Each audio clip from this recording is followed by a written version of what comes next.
SEO can be an incredibly time-consuming and also expensive activity to carry out, so it's critical that you are spending your time or money in the right places. So in this video, I'm going to show you how to pick the right keywords for your SEO strategy that are not only going to help you to start generating more organic traffic to your website, but also make sure you're actually getting the right customers who are potentially going to become leads and sales for your business. Let's get into it.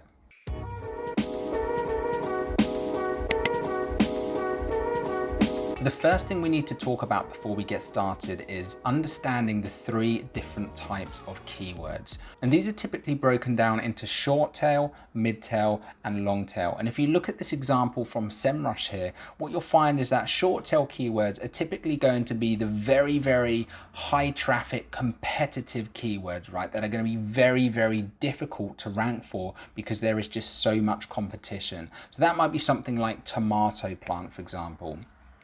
The problem with these keywords is whilst they might have a lot of search volume, they're not necessarily going to have the right intent behind them, because somebody searching for tomato plant isn't necessarily looking to buy a tomato plant. Maybe they want to just learn, how to grow tomato plants. Maybe they already have one. So it's really important when you get the longer tail keywords, you can start adding intent behind those searches. And this is one of the ways that you can really make sure you're driving the right traffic to your website.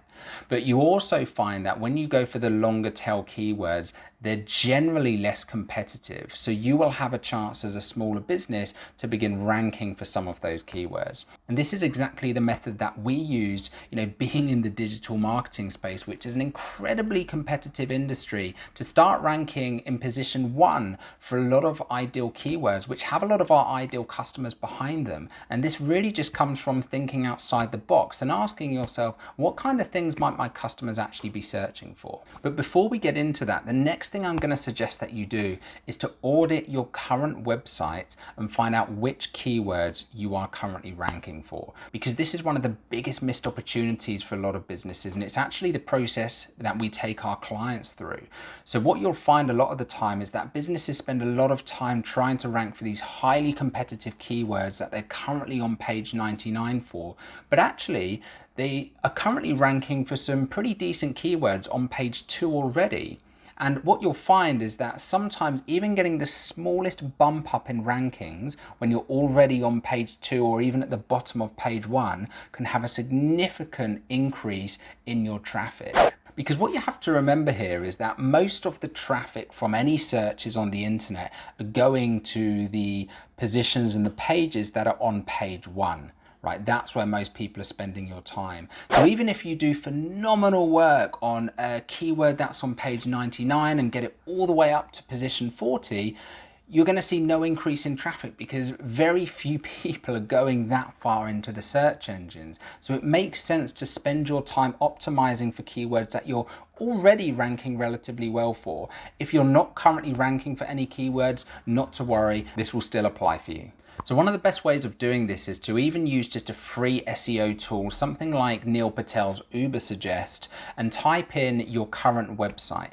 You can then drill down and look at some of the pages that you are currently ranking for and some of the keywords that you're currently ranking for. So look at the potential positions where you're already on page 1, maybe positions 1 to 10 or positions like 11 to 15, for example. These are the low-hanging fruit opportunities. So if you see some keywords in there which are highly relevant to your brand, so have some good intent behind them, I would highly recommend using that and thinking of some subtopics related to that keyword that you can start creating content around. So this is where you're going to want to start thinking and coming up with some potential keyword ideas. Now again, you can use SEO tools for this, but what you'll find is that the data on some of these tools can sometimes be pretty far out, right? Sometimes you'll find a tool, we've done this in the past where I've used tools like SEMrush, which is a really high rated industry tool, and it's told me that a search gets 0 searches. Right, but when I've started ranking for that keyword, it's actually brought us in hundreds of visitors every month, sometimes even thousands. So don't always trust the data that you see in these SEO tools. Sometimes you need to go with your gut, right? You will know your audience best. So if you think of a search term that you think my audience must be searching for it, go with your gut on it. Another way you can verify this is to go onto Google and just use Google Auto Suggest, right? As you start typing something in, if you see that auto populate come up in Google, look at some of those things. What are people actually searching for? Another way you can do this that not many people know about actually is if you start typing in a topic, so let's say blogs, for example, or how to, or whatever it might be relating to your industry, and put an asterisk at the front of it, Google will actually give you a list of other things that people are searching for with that keyword inside it. Another thing you can do is scroll down to the bottom of the search results, and Google will also give you related searches as well. So this can be another way of coming up with some great keyword ideas. And don't worry, if you're somebody that went through point 2 and you didn't have any of that low-hanging fruit, you're not currently ranking for any keywords, all you want to do here is to think about the kind of things that your potential customers might be typing into search engines, right? And this is where a lot of people go wrong with blogs, is they make it all about them. They say, why our business is so great. Here's 5 reasons you need to do business with us. That's all well and good, but nobody's searching for that in the search engines, right? Really step into the shoes of your customer avatar. If you haven't got a customer avatar done already, I've got a video on this. I'll link to it somewhere up here. I would highly recommend starting with that and putting yourself into the shoes of your customer, and then asking yourself, what kind of things is my customer going to be searching for? So for example, if you're a chiropractor, you need to ask yourself, what kind of things might my patients be looking for before they even know they need a chiropractor, right? So maybe they're typing in how to get rid of my back pain. Why does my lower back hurt? What are the best ways to alleviate back pain?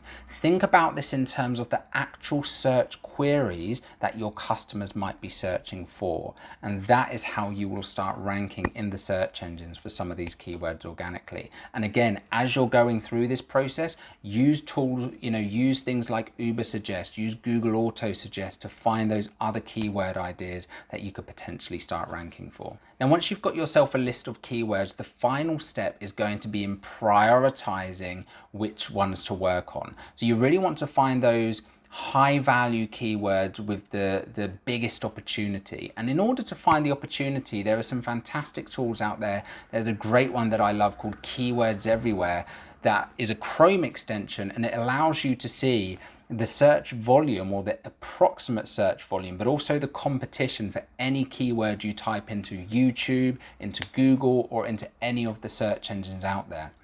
So this is a fantastic tool, and really what you want to be looking for is the, those phrases, those long tail keywords that you've got that have a high search volume, mid to high search volume, but very, very low competition. You also want to make sure that there is some decent intent behind that keyword. I'm actually going to link to a free keyword planner in the description below. This is a document that we take our clients through, and it will just help you start coming up with some different keyword ideas for each stage of the funnel.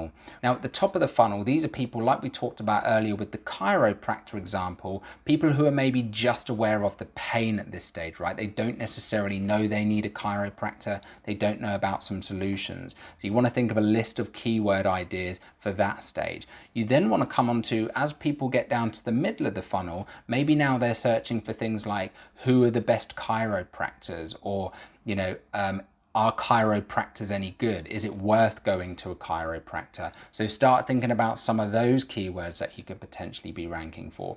As people get further down, that's when they're going to be searching for things like best chiropractic treatment or good offers on chiropractors. So that's really when you're going to be driving people more to like a sales page or a product page or a service page on your website. But just filtering out a list of these ideas can give you some great ammunition to start putting into Google and ranking for more of your money keywords. And if you'd like more personalized feedback on your current marketing or SEO strategy, be sure to book onto your free website and marketing review today, where one of our team will go through your website and record you a 10 to 15-minute screen share video giving you some practical suggestions on how you can increase the amount of traffic that you're getting to your website from SEO, but also how you can start turning that traffic into leads and sales. So you can book that in the description below. So there you have it, guys. I hope that video's helped. If you got value from it, be sure to give it a thumbs up. And if you want more content like this on a weekly basis committed to helping you get more traffic, leads and sales from your website, be sure to hit that subscribe button,